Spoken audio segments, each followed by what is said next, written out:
Assalamualaikum warahmatullahi wabarakatuh. Bismillahirrahmanirrahim. Alhamdulillah rabbil alamin wassalatu wassalamu asyrafil anbiya wal mursalin sayyidina Muhammad wa ala alihi washabihi ajmain. Subhanaka la ilma lana illa ma 'allamtana innaka antal alimul hakim. Rabbi shrah li sadri wa yassir amri wa hlul 'uqdatam min lisani yafqahu qawli. Sadaq. Alhamdulillah, syukur kita kepada Allah Ta'ala yang dapat kita salat berjemaah, insyaAllah dengan kuliah kita. Mudah-mudahan ini ilmu yang kita belajar terdapat kita gunakan sebagai alat untuk mengabdikan diri kepada Allah Subhanahu Wa Ta'ala. InsyaAllah kita masih lagi pelajaran ilmu mengenai ketuhanan, iaitu ilmu tauhid. Kerana ilmu tauhid sangat penting, kerana dia merupakan pelajaran atau ilmu yang mula-mula sekali kita kena belajar. Jadi apakah tujuan kita belajar ilmu tauhid ni? Ya, ada sebab-sebab yang tertentu kita kena belajar. Qala ma'alif rahimahullah ta'ala wa nafa'ana bihi wa bi'ulumi wa barakatih ajma'i. Al-Fatihah. A'udzu billahi minasyaitonir rajim. Bismillahirrahmanirrahim. Alhamdulillah rabbil alamin arrahmanir rahim. Iyyaka na'budu wa iyyaka nasta'in ihdinas siratal mustaqim. Siratal ladzina an'amta 'alaihim ghairil maghdubi 'alaihim waladdallin. Jadi sebagaimana yang diberitahu pada awal tadi, itu ilmu tauhid ni ilmu yang sangat penting, ya. Dan ia merupakan ilmu yang mula-mula kita kena belajar. Iaitu dalam banyak-banyak ilmu yang tiga tu, dia dah merupakan ilmu yang mula-mula kita belajar. Kerana ilmu yang lain tu khadam bagi ilmu tauhid. Di mana ilmu tauhid ni merupakan ketua atau pengurus segala ilmu, dan ia merupakan perkara yang wajib diutamakan. Sebab itu ilmu tauhid ni tidak boleh tidak kita mesti belajar. Kalau tidak, kita takut tak kenal Tuhan. Cuma tahu saja, tahu dan kenal tak sama. Kalau tahu saja tak lepas lagi bertain, dan kita nak tahu dan kenal. Dan juga ilmu tauhid merupakan awal-awal mula sekali kena belajar. Awalu wajib ala insan, awal-awal yang wajib atas manusia itu ma'rifallah, kenal Allah. Jadi kenal Allah ni ada tiga ciri. Bila ada tiga ciri itu, maka seorang tu kenal Allah. Kalau tidak, dia baru tahu Allah saja, maka tak lepas berdoain. Jadi untuk nak kenal Allah tu ada tiga ciri dia. Ada tiga syaratnya. Ada tiga syarat tu, orang tu bukan saja tahu Allah, bahkan dia kenal Allah. Kalau tidak, dia tahu Allah tapi tak kenal Allah Ta'ala. Jadi pertama, orang yang kenal Allah itu, dikatakan ma'rifat itu, kenal Allah itu, ada tiga. Yang pertama sekali, ciri mengenal ialah jazam yang putus. Etikat tidak berubah-ubah. Walau apa jua sekalipun, namun dia tidak berubah dari segi etikatnya. Jazam tak putus, tak kata orang tak berubah. Itu maksud jazam. Dia tidak akan berubah sampai bila-bila. Bila sudah jazam, maka ternapilah tiga perkara di dalamnya. Kalau tidak, seseorang itu tidak dikatakan jazam yang putus. Bila seorang sudah jazam yang putus, maka ternapilah tiga perkara: syak, zan dan waham. Kita tidak boleh syak, zan dan waham tentang ketuhanan. Pasal kita sudah jazam yang putus, etikat yang putus, bahawa Allah Ta'ala itu memang mawujud betul. Jadi ternapilah syak, kan. Syak maksudnya apa? Sama berat. Tentang percaya tentang Tuhan sama berat. 50 percaya, 50 tak percaya. Ini syak. Ini menyebabkan terkeluar Islam dia, murtad. Itu orang yang tak jazam yang putus namanya. Dan yang kedua, bila seorang sudah jazam yang putus, maka ternapi zan. Zan maksud berat mengatakan Tuhan dia, sikit mengatakan tidak. Ini pun juga murtad juga, terkeluar Islam. Hampir 80% yang kata percaya Tuhan, cuma 20% yang tak percaya. Itu zan. Zan ni berat mengatakan ya, sikit mengatakan tidak. Maka menyebabkan terkeluar dari Islam dia, rosak akidah dia. Dan yang ketiga, bila seorang sudah jazam yang putus, ternapi yang ketiga ialah waham. Waham maksudnya berat mengatakan Tuhan tak ada, sikit mengatakan ya. Berat mengatakan tak ada. Hampir 90% mengatakan Tuhan tak ada. 10% yang kata ya. Ini pun menyebabkan terkeluar Islam. Kerana ciri mengenal yang pertama itu tidak ada bagi seorang itu. Kerana ciri mengenal yang kedua ialah etikat. Yang kedua ialah muafakat dengan sebenar. Itu ciri mengenal yang kedua, muafakat sebenar, iaitu mesti ikut etikat Nabi. Ataupun etikat ahli sunnah wal jamaah. Ahli sunnah wal jamaah itu merupakan etikat Nabi lah. Kita tidak boleh etikat selain daripada etikat Nabi. Kita mesti beretikat ahli sunnah wal jamaah yang dipelopori oleh dua orang mazhab dalam bab ahli sunnah wal jamaah. Yang pertama, Abu Hasan Asy'ari dan juga Abu Mansur Al-Maturidi. Itu mazhab dalam Ahlussunnah wal Jamaah. Jadi mesti ikutlah etikat sebagaimana etikat Nabi itu yang dihuraikan oleh dia mazhab itu. Dan ciri mengenai yang ketiga ialah mesti mendatangkan dalil. Kerana tanpa dalil taklid masih ikut cakap orang ya. Tak dapat membuktikan. Jika ditanya kepada seseorang itu, dia. Jika ditanya seseorang itu, kamu percaya ke Tuhan ada? Percaya. Apa dalilnya? Orang ramai yang kata percaya ada. Itu namanya taklid namanya. Itu buku surat 16 saya belum mula itu sebab kamu mukadimah. Buku surat 16 ini makan mukadimah je. Macam kita nak makan nasi, mukadimah ambil berah dulu. Tak kata makan je. Ambil berah basuh-basuh. Jadi ciri mengenai yang ketiga ialah dalil. Muka surat 13 bab kalam kan. Ni belum lagi ya. Mukadimah baru. Iaitu ciri mengenai yang ketiga dia panggil mesti mendatangkan dalil, cari dalil. Jika ditanya kamu percaya ke Tuhan itu ada? Apa percaya? Mereka tahu. Alam ini, takkan alam yang besar tak ada pencipta betulnya? Atau ditanya pada seorang tu, kamu percaya ke Tuhan ada? Apa pula tak percaya? Apa dalil? Cukup alam boleh, makhluk boleh, baharu boleh, mungkin boleh. Ini di antara ciri-ciri dalil untuk menguatkan hujah ya. Contoh yang pertama, jika kamu ditanya seseorang itu, apa dalil Tuhan wujud? Dia kata alam. Apa maksud alam? Alam maksud tiap-tiap atau semua yang sebenarnya Tuhan tu semua panggil alam. Alam langit, alam bumi, isi langit, isi bumi, alam nyata, alam ghaib, semua alam. Jadi alam yang banyak tu mestilah ada Tuhan punya alam tu. Tuhan punya alam tu siapa? Allah. Ya. Betul. Dalil tu yang menunjuk tentang kewujudan Tuhan tu. Bila ada dalil maka ada madlul. Madlul yang kena tunjuk. Dalil dan alam. Yang kena tunjuk siapa? Yang mencipta alam tu. Siapa? Allah Subhanahu Wa Taala. Jadi melepaslah taklid. Kalau tidak, yang cakap orang pasal taklid ni khilaf ulama akidah.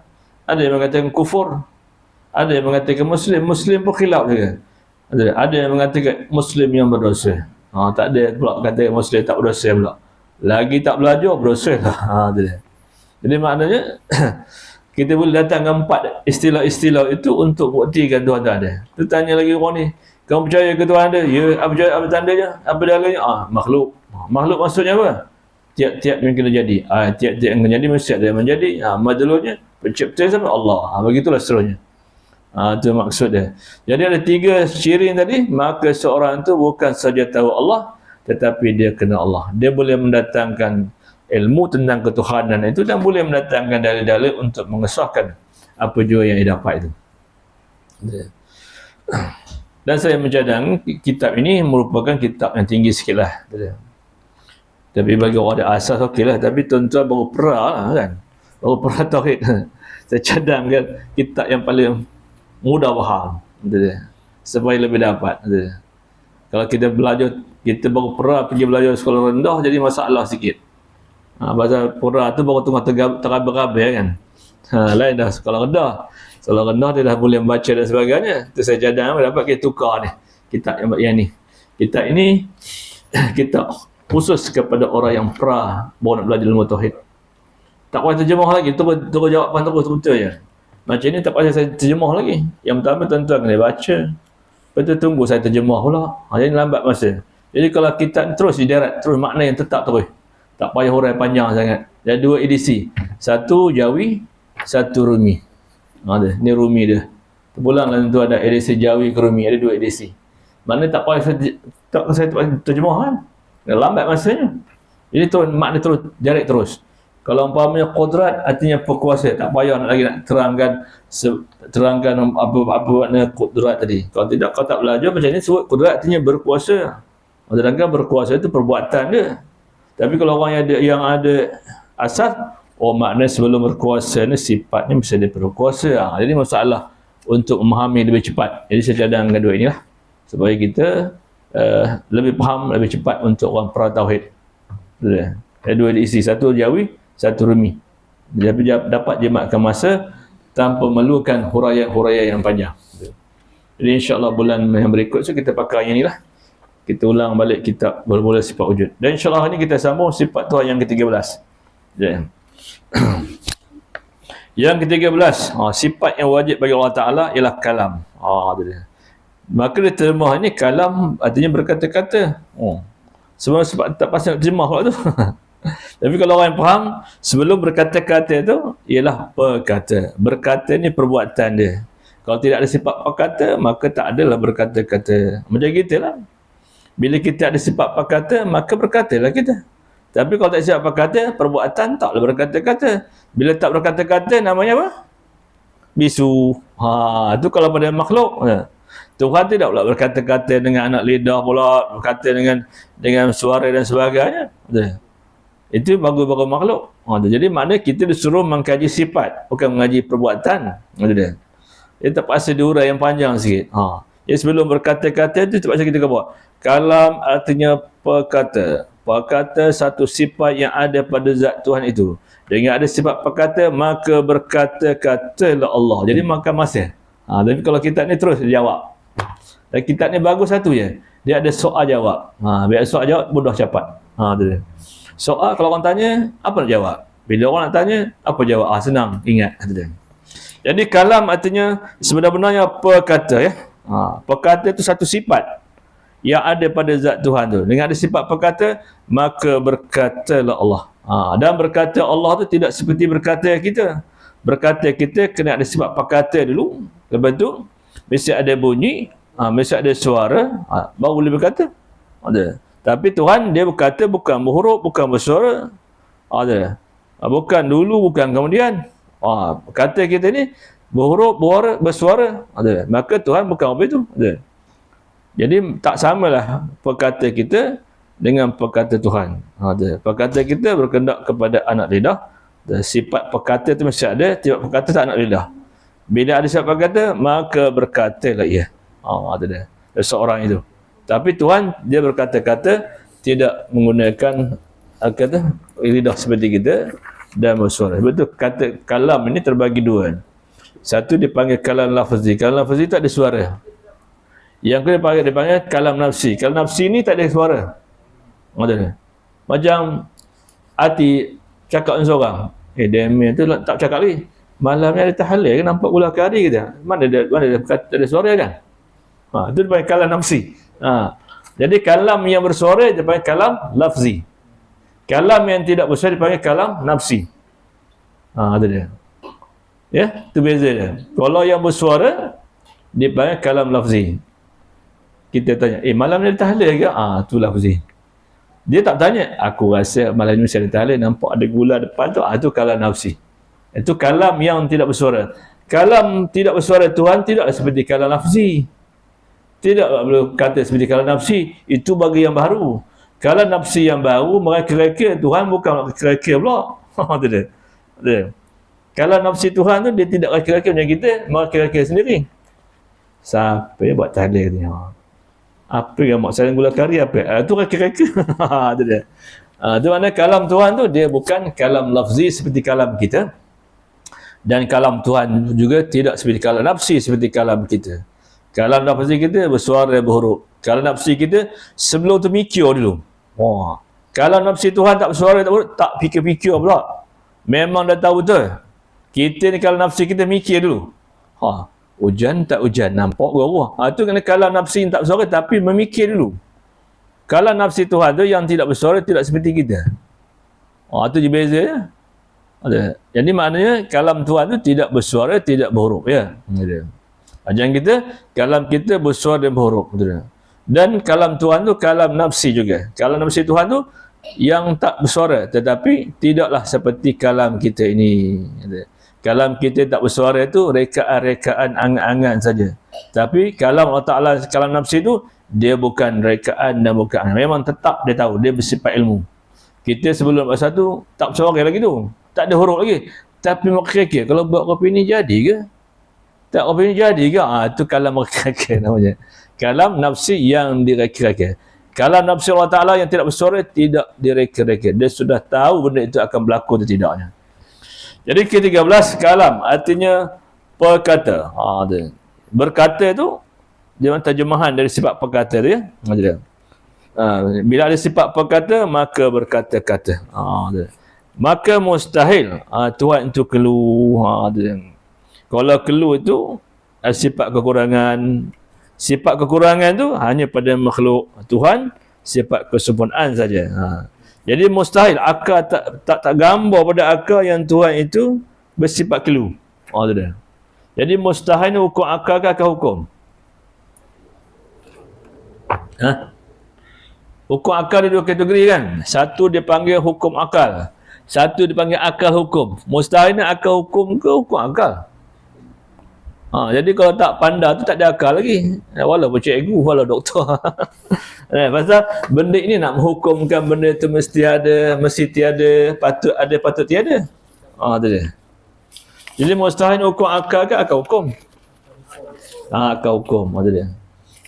Hukum akalnya ialah apa? Hukum akal tiga kan? Ujub, istihalah, jawaz. Mana ujub?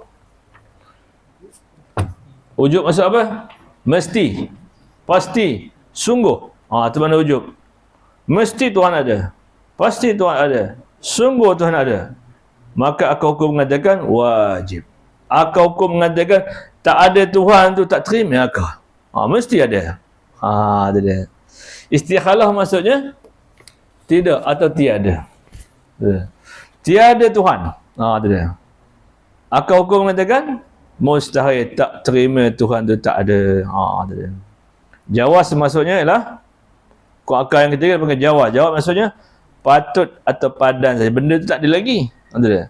Kemudian bila terjadi, maka akal hukum mengatakan jaiz ataupun harus. Jadi makna hukum akal dengan akal hukum ni berkait-kait dalam meletakkan sesuatu sama ada benda tu mesti ada atau mesti tiada, atau patut ada atau patut tiada. Itu beza dia. Jadi kalau kita tanya apa beza hukum akal dengan akal hukum? Hukum akal ialah diri hukum itu. Benda itu belum ada lagi. Akal hukum menghukum bagi hukum akal tu bila benda itu sudah berlaku. Ni wajib, ni mustahil, ni harus. Itu bezanya hukum akal dengan akal hukum. Akal hukum ialah diri hukum itu tapi belum ada lagi. Itu dia. Bila nampak gambaran baru akal menghukum sama ada mesti ada, mesti tiada, patut ada, patut tiada. Itu dia. Itu bezanya. Jadi kata maka mustahil, kelu. Mana mustahilnya akal hukum mengatakan tak terima Tuhan tu kelu. Yang terima mesti dia bersifat perkata tadi. Dalilnya, dalil Allah Ta'ala bersifat perkata ataupun berkata tadi. Itu sebab tu saya nak pakai yang tu saya senang. Tak pasal urai panjang sangat. Jadi orang yang tahu senang. Bila sebut berkata-kata mesti bolehnya perkata. Bila sebut ilmu mesti pengetahuan. Bila sebut bahasa melihat mesti sifat perlihat dulu. Itu pasal. Kita pasal terjemah pula. Jadi rugi masa kan. Itu dia.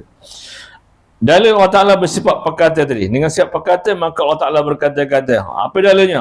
Firman Allah Ta'ala wa kallamallahu Musa taklima. Maksudnya Allah Ta'ala berkata-kata terhadap Nabi Musa dengan kata-kata yang sempurna. Itu menandakan dalil Tuhan tu ada sifat perkatanya. Tapi perkata dia itu tidaklah seperti perkata makhluk. Bagaimanakah perkata Tuhan Nabi Musa? Itu hanya Allah yang tahu. Allah Ta'ala campur kata Nabi Musa tu, faham apa yang Tuhan kata tu. Pasal kata-kata Tuhan tu bukan berhuruf, bukan bersuara. Bukan dulu, bukan kemudian. Jadi Allah Ta'ala saja yang tahu. Dari campurnya perkata, percakapan atau kata yang Nabi Isa saja yang tahu. Walau tak tahu. Kerana perkata, jadi Quran tu yang kita baca tu ada huruf dan suara, itu ibarat saja. Ibarat menunjuk kalam yang qadim yang tak bersuara, tak berhuruf tu. Tapi kalau tak boleh baca, tak ada huruf, macam mana baca? Tapi pada hakikat bukanlah kata Tuhan tu berhuruf, ada alif lam, ada mim dan sebagainya. Macam huruf alif tu. Banyak dalam Quran tu. Betul. Kalau bilang satu-satu banyak huruf alif tu. Ada 48,840. Huruf alif saja. 48,840. Cepat dia bilang. Rasa entah. Tapi ulama tafsir dia mengkaji tu. Huruf alif saja. 48,840. Huruf alif belum ba lagi. Itu semua huruf-huruf kan. Tapi kata Tuhan bukan huruf, bukan bersuara. Tapi kenapa bagi huruf bersuara? Supaya kita dapat baca kalam yang sebenar itu. Itu sebagai gambaran saja. Macam kita orang ajak kenduri. Kat orang yang ajak tu ke Lumpur. Dan tu nyekat. Kita baca, saya sekian bin sekian, bini saya mengajak tuan-tuan. Ada kekat tu yang bercakap. Kad kahwin tu ngamburkan tuan punya cakap 24. Tuan punya cakap mana kena kan? Ya, tapi melalui kata-kata dalam sorat kita baca. Ada. Kau rupanya yang bercakap tu 24. Dia tak ada suara. Tapi dengan bacaan-bacaan seolah dia yang bercakap. Tapi kan ada tuan dalam kad tu. Kalau ada entahlah. Mak bila tu je kad. Biar dia cakap sendiri kan. Jadi mana Quran yang kita ibarat seperti tuan punya kata itu. Dia. Tapi tuan punya kata tidaklah bercakap seperti kita. Buruk, bersuara dan sebagainya. Tapi itu sebagai ibarat nak ngabur kalam Tuhan tu macam itulah. Ya. Ibarat saja. Tapi kalam Tuhan tu bukanlah huruf suara seperti yang kita baca ni. Bismillahirrahmanirrahim. Ada huruf, ada bunyi kan? Itu menggambar ibarah saja. Ibrah saja. Supaya kita boleh faham apakah perintah Tuhan, apakah suruhan Tuhan itu. Kalau tak boleh, tak ada suara, tak ada huruf, macam mana nak baca? Tak dapatlah kita hukum hakam. Sebab itu Nabi Muhammad SAW itu sebagai pesuruh jaya Allah Ta'ala untuk menyampaikan hukum hakam. Jadi kalau hukum hakam dalam Quran tak boleh baca, macam mana? Ya. Tapi tugas Nabi itu banyak. Setengah daripadanya tugas Nabi ialah menyampaikan hukum hakam melalui wahyu Tuhan tu. Dia terjemah gini-gini bagi faham tu. Lagi apa tugas Nabi tu? Tugas Nabi setengah daripadanya ialah mengajar manusia itu supaya tidak syirik kepada Allah. Kerana syirik ini merupakan zalim paling besar. Mencuri, berzina, minum arak, zalim juga. Tapi menzalim paling besar ialah atas sekali ialah syirik kepada Allah. Menduakan Tuhan dengan sesuatu. Itu syirik yang paling, zalim yang paling besar. Kerana apa tugas Nabi lagi? Mengajar manusia supaya apa? Melakukan ibadat cara yang betul. Cara betul mana? Cara beramal dengan ilmu. Tak boleh beramal saja memang. Zaman sekarang nak beramal je, ilmu tak ada. Ya tak? Kalau kita maghrib tu 3 sah pada. Tapi bila kuliah ada 1 sah. Yang 2 lagi belah dah. Tak isyarat datang lagi. Ni budaya. Jadi macam mana nak mengatakan ibadat tu cara yang betul? Pasal kita tak tahu. Betul tak? Betul, ibadat ni mesti dengan ilmu. Itulah ibadat yang betul. Kalau ibadat tanpa ilmu, dia anggap ibadat tu walau zahir nampak betul, tapi tak betul. Betul. Pasal ilmu ni ibadat seperti roh. Amal tu ibadat seperti jasad. Tidak bergerak jasad kalau tak ada roh. Tidak bergerak amal tanpa ilmu. Tapi orang sekarang tak suka. Susah buat akidah, buat fiqh, orang bila tanya orang penin dia. Betul. Mikir semayang 5 kali sehari, mikir semayang 5 kali sehari semalam tu. 5 kali sehari ya? 5 waktu kan? Semayang. Atau mikir tahu ke semayang? Tahu. Atau kenal tak semayang? Bila kenal dah ngelin lah. Dia. Tahu dan kenal lain. Dia tahu semayang tapi tak kenal semayang. Bila kita tanya kan, mikir tahu ke mana yang wajib, mana yang sunat, mana yang haram, mana dah ngelin. Mana tak kenal. Dia tahu je. Ibadat tahu saja belum tentu lagi sah. Kerana ibadat dan ilmu dia hampir kepada kebinasaan, batal. Ibadat dengan ilmu dia hampir kepada sah. Kadang-kadang dia tahu semayang, 60 tahun semayang. Tapi dia tahu mana yang sunat, mana yang rukun, mana yang makruh. Tak tahu. Contoh jika dia tanya, manakah, apakah yang contohnya dalam semayang tu ada bacaan yang wajib je. Ada bacaan yang sunat. Bacaan yang wajib dalam semayang seperti Fatihah kan. Lagi apa? Tayat akhir kan. Tayat awal tu sunat je kan. Jadi mikir tahu ke mana sepadan yang wajib baca tayat akhir tu. Ada kata sampah Allahumma salli alaihi Muhammad. Ada kata sampah fil alamin innaka hamidum. Itu nama tak kenal. Soalannya mana sepadan wajib tayat akhir. Dia boleh jawab sampai fil alamin innaka hamidum. Maknanya tahu semayang tapi tak kenal semayang. Dia suruh dia tanya mana sepadan wajib tayat awal, tayat akhir tu? Mana sepadan wajib tayat akhir? Bermula daripada mana? Sampai ke mana? At-tahiyatul wa tu mulanya akhir? Berakhir? Sampai? Sampai wa asyhadu anna Muhammadar Rasulullah. Itu je yang wajibnya. Yang lain tu bab rukun yang lain. Rukun yang ke-10 tayat akhir. Tayat akhirnya yang wajibnya daripada at-tahiyat sampai wa asyhadu anna Muhammadar Rasulullah. Selawat tu rukun lain. Rukun yang ke-11. Betul tak? Ini bila tanya mana sebadan saya air? Sampai fil alami innaka hamidum. Semayang 60 tahun, 70 tahun. Tapi tahu, tapi tak kenal. Itu dia tak dapat bezakan. Itu kalau umpama tak dapat beza mana yang rukun, mana yang wajib, mana yang rukun dan sebagainya. Tapi kalau tak beza mana yang haram, mana yang makruh, yang batal, lagi teruk. Betul. Rukun yang ke-11 selawat. Mana sepadan wajib selawat? Mana sepadan wajib selawat dan semayang? Yang menjadi rukun. Kalau tinggal batal.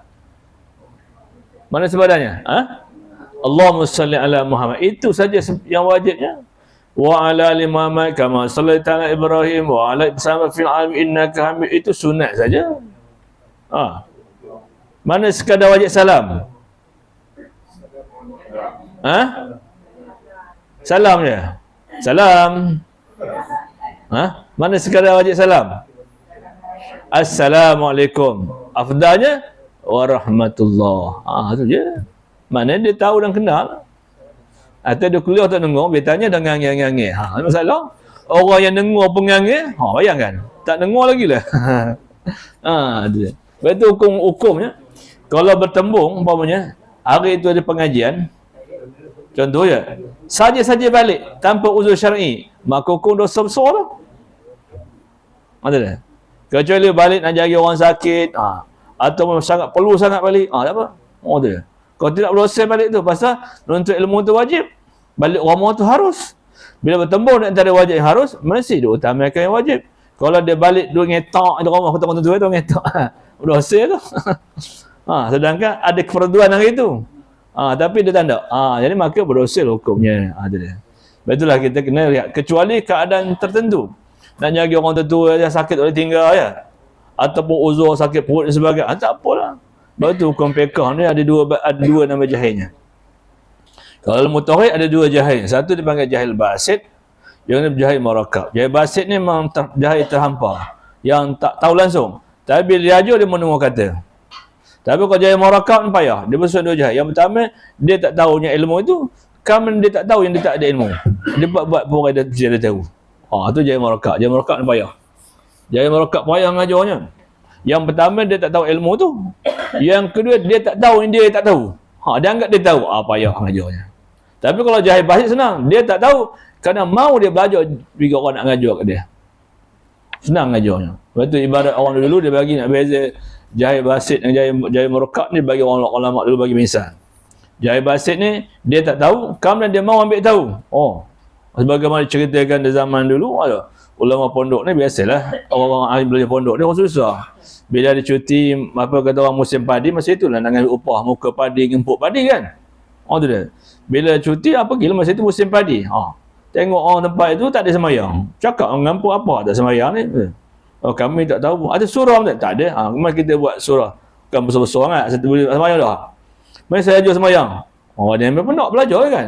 Jadi masa dah tu, dah siap surah, tempat surah pun dah siap. Kan nak buat semayang. Atas kemen ustaz, bukan tahu apa. Kata ustaz, ikut je apa saya buat.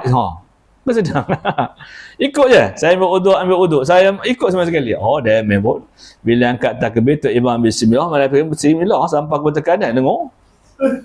Pasal mula nak belajar kan, biasalah. Pasal Tok Guru kata ustaz tadi, buat je apa saya buat. Berapa sembahyang masih bacaan nyari nak tunggu isya je. Tok imam bismillahirrahmanirrahim. Dia pun bismillah juga. Yang surah orang mungkinlah tak dapat ayat panjang kan. Lama setelah demikian, itu biasalah budak-budak pondok. Orang susah nak cari duit yang ketika waktu itu waktu bendang. Bila time motong padi dan sebagainya. Bila rokok, tu dia. Mula kain menyekrik sikit. Tu dia. Kain reput lah. Kain selah. Bila sud lagi, prok terus. Bila prok terus, atas surah pun ada dinding dengan pun. Tajud lah dia. Dentung kau. Lain-lain, ikut dum. Orang kata ramah, susah semayang ni. Susah semayang dia. Lama yang anak murid tadi, orang pondok pergilah. Jumpalah satu kawasan, adalah kain orang, minta lah untuk dipakai kan. Baru dapat pakai kain balik. Lepas tu, dalam ramah-ramah tadi, Kenapa tuan-tuan ikut saya? Ada cakap tadi. Apa tuan ustaz buat, kamu buat je. Sebenarnya saya teroja pasal kain dok rabak ni. Dok koyo. Sebenarnya. Oh, kami ingat semayang apa itu ke? Oh, teruk penuh semayang ni katanya. Lepas tu dah faham. Pasal dia cakap apa itu? Tu dia. Senang, itu nama jahil basit. Jahil terhampar senang. Dia tak tahu, kerana dia tahu dia tak tahu. Dia mau belajar. Kalau jahil borokat payah. Yang pertama dia tak tahu ilmu tu, kerana dia tak tahu dia tak ada ilmu. Ni payah. Dia kata dia tahu juga. Itu ibarat seperti orang dulu, dia kata, penjual telur tuntung dengan kelin kain pelekat. Dulu kan dia jual kain pelekat kelin kan? Dulu kain pelekat yang tok cak siput lah kan? Tu mahal mana tu. Kalau pakai kain pelekat cak siput, orang kaya lah. Sekarang tak ada ya, orang pelekat lah. Gajah tu nombor 2, grade 2. Satu cak siput. Atau orang mahal pun cak siput tu. Lama berhimpun lah penjual telur tuntung dengan penjual kain pelekat. Kelin kain pelekat di botol kanan. Contohlah. Lama bertanya lah tuan penjual kain pelekat tu kepada penjual tuntung. Dia kata, ini telur apa? Kata penjual tu, ini telur tuntung. Oh, tu macam mana? Tuntung ada telur kah? Orang kata tuntung. Dia kata, ini telur apa? Telur tuntung. Oh, itu lotong ada telur kata. Apa yang kah? Bukan ini tuntung. Ini tuntung bukan serupa lotong. Ini tuntung tu serupa kura-kura. Saya pun tahu lotong macam kera. Macam mana? Jangan ngajar. Tak pernah nampak mungkin tu. Ini tuntung ada ekor. Saya pun tahu itu lotong pun serupa tu kera ada ekor. Macam mana ngajar apa itu? Orang khabar tu lah tuntung, bukan khabar ni lotong. Dia. Orang khabar ni kura-kura, ni bukan kera. Dia kata dia betul juga. Dia macam kata. Ini tuntung, ini telur tuntung. Itu lotong ni telur. Bukan itu macam. Ini tuntung serupa itu kura-kura. Saya pun tahu itu lotong seperti itu kera. Macam mana ngajarnya? Kan pening apa itu? Ini tuntung, dia ada ekor. Saya pun tahu lotong sama ekor ada juga. Ada ekor ni. Tak payah. Jenuh ngajar. Jadi kita jangan jajah merokat. Yang merokat ni payah. Khabar macam mana pun dah tak tahu. Kemudian dia tahu dia tak tahu. Dia kan baru tahu juga. Tu pening. Dia ambil telur tu sumbat ke muka tu tahu. Orang kata lotong, atau orang kata tuntung, dia kata lotong. Orang kata kura-kura, dia kata kera. Mangkuk. Itu jadi yang jadi jahil merokat. Itu dalam mutaqid 2 jahil. Dalam fiqh lah ada 2 ke jahil namanya. Yang pertama dipanggil jahil ma'zur, yang kedua dipanggil jahil ghairul ma'zur. Jahil ma'zur ni tidak diuzurkan, kalau tinggal berdosa. Betul. Contohnya ada majlis pengajian, kita tahu. Saja tak nak dengar, maka dipanggil jahil ma'zur, maka berdosa hukumnya. Yang kedua dipanggil jahil ghairul ma'zur, jahil yang diuzurkan tidak berdosa. Contoh dia nak ngaji tapi tak ada orang mawak namanya. Nak naik motor tak ada. Nak naik kereta pun tak ada kereta. Tapi tahu mana dia ngaji contohnya. Itu dipanggil jahil ghairul ma'zur. Maka tak berat syar'i. Ini motor berbiji-biji, kereta berbiji-biji. Duduk rumah nyandor je. Maka itu dipanggil jahil ma'zur, hukum berdosa hukumnya. Itu dia. Begitu juga dalam mutasawuf pun ada juga dua dosa namanya. Ada dipanggil jahil taksir, ada dipanggil jahil ghairul taksir. Itu kena belajar pelan-pelan nanti. Kita sambung lagi. Iaitu sifat Tuhan yang ke-13 tadi. Kalam artinya perkata ya. Biar dia berkata, maka berkatalah. Allah Ta'ala itu dengan kata-katanya. Perkata itu satu sifat.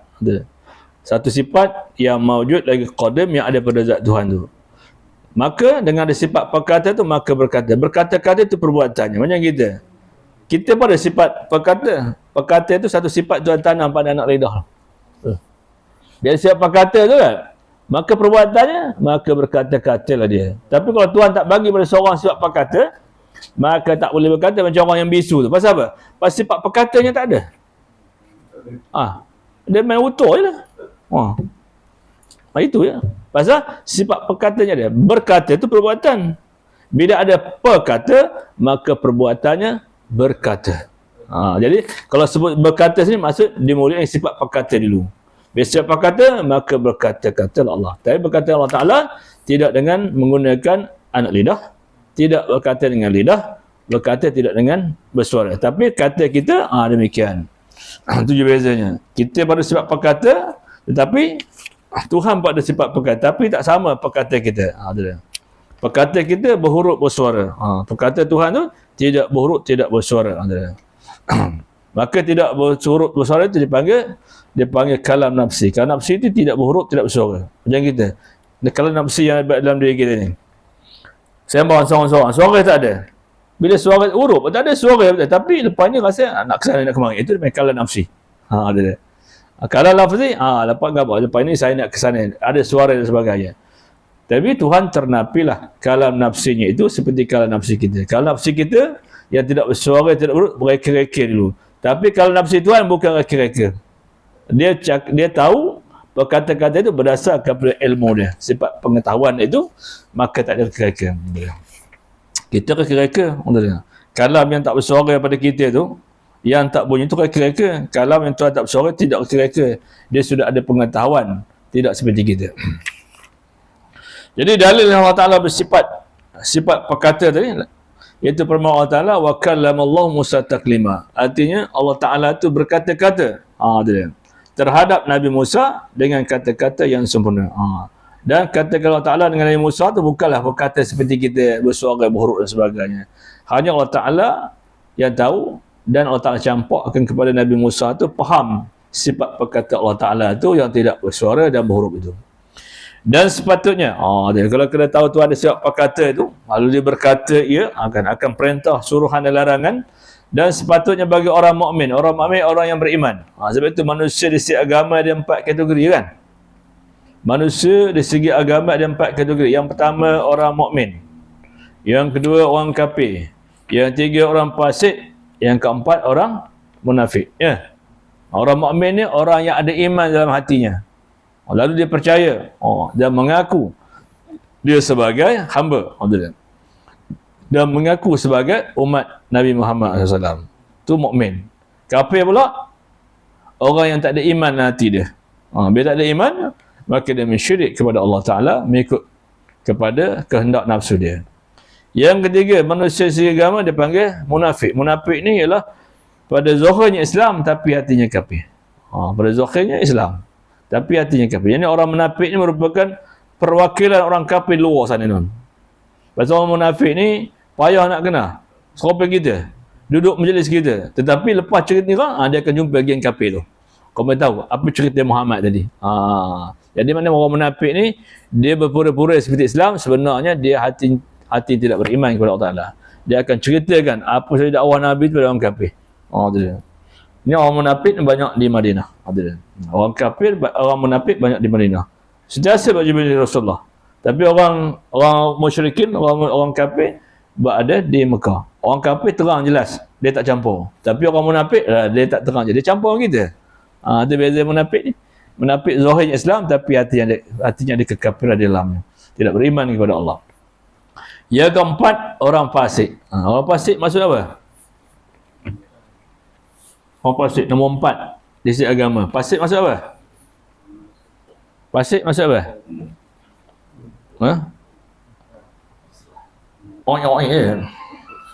Fasik lah. Kita tengok definisi fasik dulu. Fasik maksudnya seseorang ataupun orang yang keluar daripada taat berbuat maksiat. Itu fasik. Itu takrif fasik ya. Terkeluar daripada taat berbuat maksiat, itu fasik. Patut semayang tu dia kena buat kan. Tapi dia terkeluar. Terkeluar tu fasik. Meninggal ketaatan tu fasik. Itu makna fasik. Terkeluar dari taat berbuat maksiat. Berbuat maksiat tinggal larang Allah Ta'ala tu maksiat. Betul? Itu fasik. Sifatnya apa? Buat dosa besar, mengekalkan dosa kecil. Meninggal semayang tu dosa besar. Betul? Dan mengekalkan dosa kecil. Dosa kecil banyak. Jumpa siapa tengok, jumpa anak dara tengok mak janda tengok, tu dosa kecil. Jadi maknanya sifat orang munafik itu berbuat dosa besar, mengekalkan dosa kecil.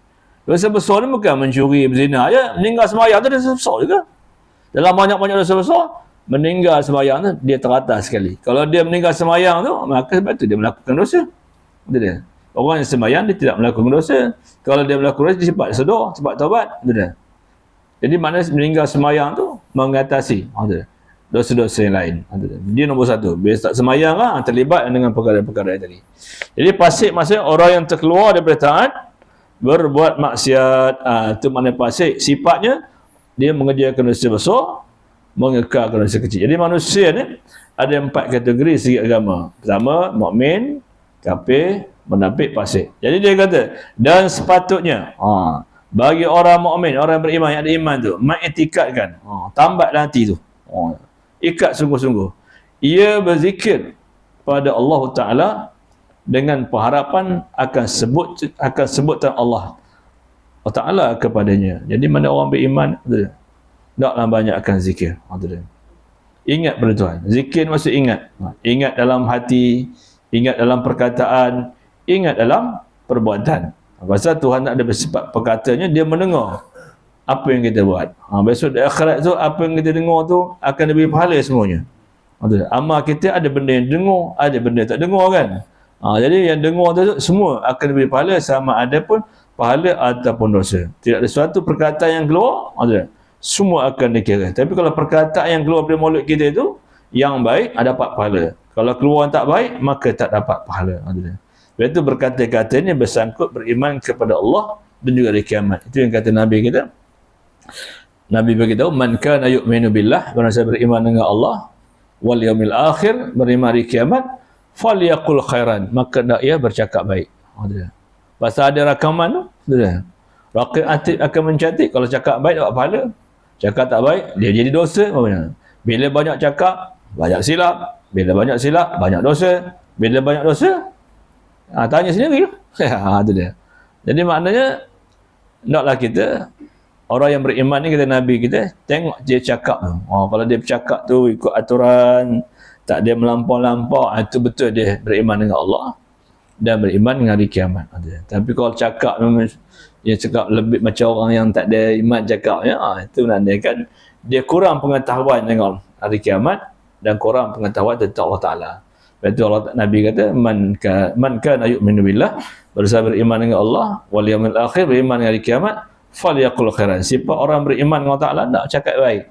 Kalau tak mampu, aulia semua lebih baik diam. Itu ciri-ciri orang beriman. Tapi kalau cakap main dak aja, itu maknanya pengetahuan tentang Allah Taala tu dari kiamat tu dia tak belajar. Maka lepas mulutnya tu, maka tidak sunyi dia bersilap dan salah.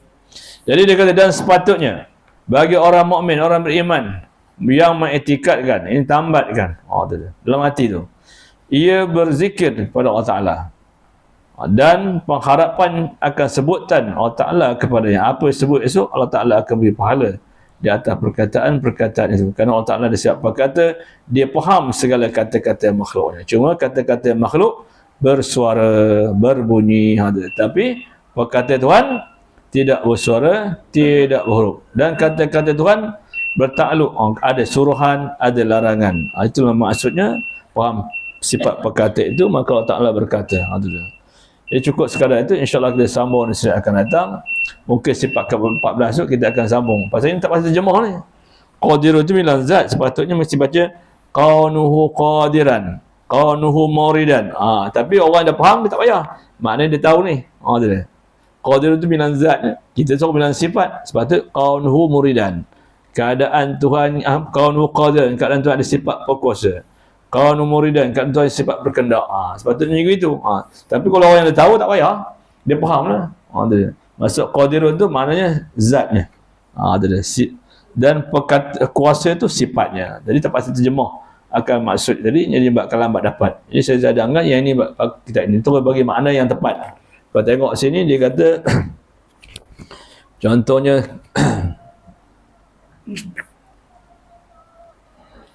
sifat yang ke-14. Kalau sini tulis qadirun kan. Qadirun tu bilang zat. Jadi kita bilang sifat. Yang ke-14. Sifat yang ke-14. Qaunu dia kata sifat yang ke-14. Qaunu qadiran. Artinya kerana Allah Ta'ala yang mempunyai perkuasa. Itu dia bagi terjemah betul. Betul, qaunu muridan. Maksud kerana Allah Ta'ala yang berkehendak. Jadi senang, tak payah nak urai panjang-panjang sangat. Kita terus memahami. Kalau tidak, kena urai. Sebab itu kita elok kita ni lah. Kita tukar ni. Ini sebagai permulaan dan dapat esok baru kita tinggi sikit lah. Jadi baju tinggi-tinggi pun kau tak faham payah. Tak pasal nak urai ni. Sepatutnya kaunuhu qadiran, bukan qadirun. Qadirun tu bilang zat, tapi kalau kaunuhu qadiran bilang sifat. Jadi kalau orang yang tahu, dia akan tahulah untuk tak payah terjemah lagi, dia dah faham kan. Jadi ini dah tinggi sikit lah. Kita silap orang pada mula-mula tu, betul. Kita baru belajar lah tu. Kita faham istilah-istilah tu. Macam ini sudah memahami istilah-istilah, dah semua tahu dah. Walaupun tulisnya lain sikit, tapi kita dah faham maksud seperti yang kita belajar pada asalnya tu. Cukup sekali itu, insyaAllah kita sambung di sini akan datang. Bismillahirrahmanirrahim. Alhamdulillah Rabbil Alamin, wa salatu wassalamu ala asyrafil anbiya wal mursalin Sayyidina Muhammad wa ala alihi wa sahbihi ajma'in. Allahumma rizukna ya Rabbana fahman nabiyyin wa hafizal mursalin wa hal malaikatal muqarrabin fi afiyatin ya arhamar rahimin. Wa sallallahu ala sayyidina Muhammad wa ala alihi wa sahbihi wasallam. Alhamdulillah Rabbil Alamin. Wallahu a'lam.